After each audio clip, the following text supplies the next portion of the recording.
Hello and welcome to my YouTube channel.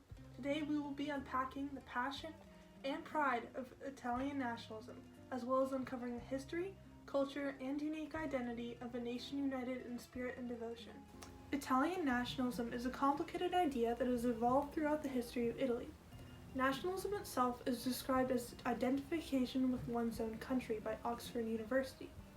But what does this have to do with Italy? The Kingdom of Italy first started forming around the mid-1800s, but it wasn't until 1946 that Italy became an official country. But who exactly started this reform, and what came of it? Well, it all began with something called the Risorgimento. This means rising again in Italian, and, like its name, was a literary movement that took place in the 19th century.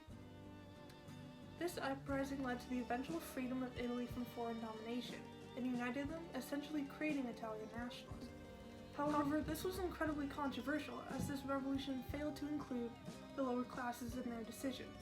Because of this, it's often criticized for being an aristocratic movement that didn't include the masses. The Risorgimento was also heavily benefited by the Napoleonic Wars, which took place from 1795 to 1815. The French dominated Italy during this time, and many of the new ideas that were developing in Italy were due to French influence. After Napoleon's defeat, the Italian states were returned to their former owners. Due to the fact that Italy was now under Austrian control, the Italian states were starting to take on a more conservative view. However, this was highly opposed by a secret society called the Carbonari.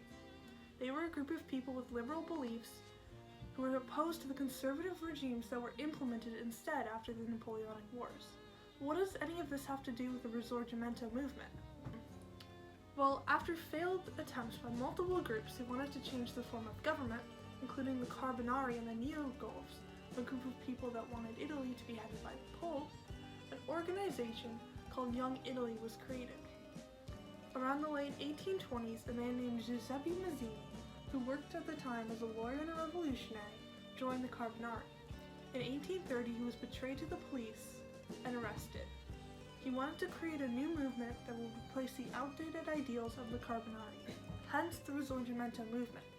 Mazzini wanted Italy to be ruled by neither Pope nor King and began targeting Italian youth for his uprising. The beginning of their journey was difficult, and many of his conspirators were executed for their actions. He eventually ended up moving to Switzerland to escape from French police, and although Young Italy didn't last, it left behind a legacy that would live on.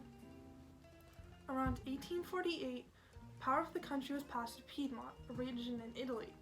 With help from French forces, Italy was finally able to reclaim their leadership from the Austrians in 1859.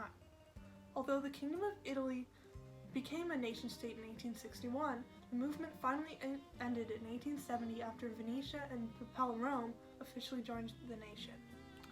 Italy is a country that has seen many different types of leadership and ideals throughout its complicated history. But all of this hardship has made it into the iconic nation that we know and love today. Thank you for watching and have a great day.